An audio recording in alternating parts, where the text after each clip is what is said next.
ഒരു തവണയെങ്കിലും ചെമ്മീൻ ഇതുപോലെ ഒന്ന് ഫ്രൈ ചെയ്ത് നോക്കൂ. എന്തിൻ്റെ കൂടെയും നല്ലൊരു കിടിലൻ കോമ്പിനേഷനാണ്.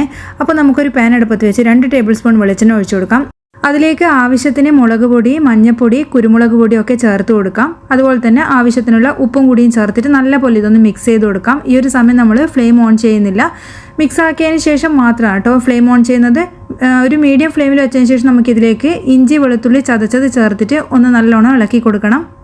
ഫ്ലെയിം കൂട്ടി വെച്ച് ഇത് കരിഞ്ഞു പോകരുത്. അപ്പോൾ അതുകൊണ്ട് ഒരു മീഡിയം ഫ്ലെയിമിൽ തന്നെ കുക്ക് ചെയ്തെടുക്കണേ.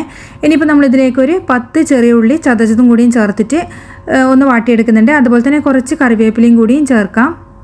ഇതൊക്കെ നല്ലപോലെ ഒന്ന് മൂത്ത് വരണം. ഇതിൻ്റെ ആ ഒരു പച്ചമണമൊക്കെ ഒന്ന് മാറി വരുന്ന സമയത്ത് നമ്മളിതിലേക്ക് ചേർക്കുന്നത് കുറച്ച് പുളിവെള്ളമാണ്.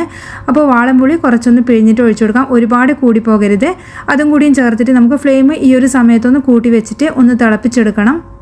നിങ്ങൾക്ക് ഇതിലേക്ക് താല്പര്യം ഉണ്ടെങ്കിൽ ചില്ലി ഫ്ലേക്സും കൂടിയും ചേർത്ത് കൊടുക്കാം. ഒരു പ്രത്യേക രുചിയായിരിക്കും കേട്ടോ. അപ്പോൾ ഞാനിത് കൂടിയത് കൊണ്ടാണ് കേട്ടോ ചേർക്കാത്തത്.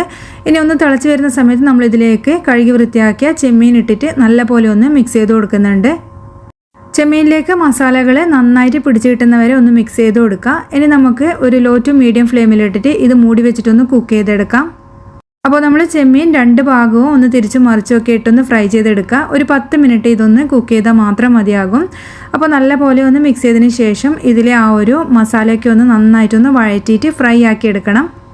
അപ്പോൾ ചെമ്മീൻ വേകാൻ വേണ്ടി ഏകദേശം ഒരു 10 മിനിറ്റ് മാത്രം മതിയാവും കേട്ടോ. അപ്പോൾ നല്ല പോലെ ഇതാ മസാല നമ്മളൊന്ന് ഫ്രൈ ആക്കി എടുത്തിട്ടുണ്ട്. നല്ല അടിപൊളി ടേസ്റ്റ് ആട്ടോ. ചോറിൻ്റെ കൂടെയൊക്കെ നല്ല കോമ്പിനേഷനാണ്. അപ്പോൾ ഇതിൻ്റെ ഒരു മസാല മാത്രം മതി നമുക്ക് കറിയൊന്നുമില്ലെങ്കിലും ചോറുണ്ണാൻ പറ്റും. അപ്പോൾ ഈ ഒരു റെസിപ്പി വെച്ചിട്ട് നമുക്ക് ഏത് മീൻ വെച്ചിട്ടും ചെയ്തെടുക്കാം. അപ്പോൾ നല്ല രുചിയിലുള്ള ഈ ഒരു ചെമ്മീൻ ഫ്രൈ ട്രൈ ചെയ്ത് നോക്കിയിട്ട് ഫീഡ്ബാക്ക് പറയാൻ മറക്കല്ലേ.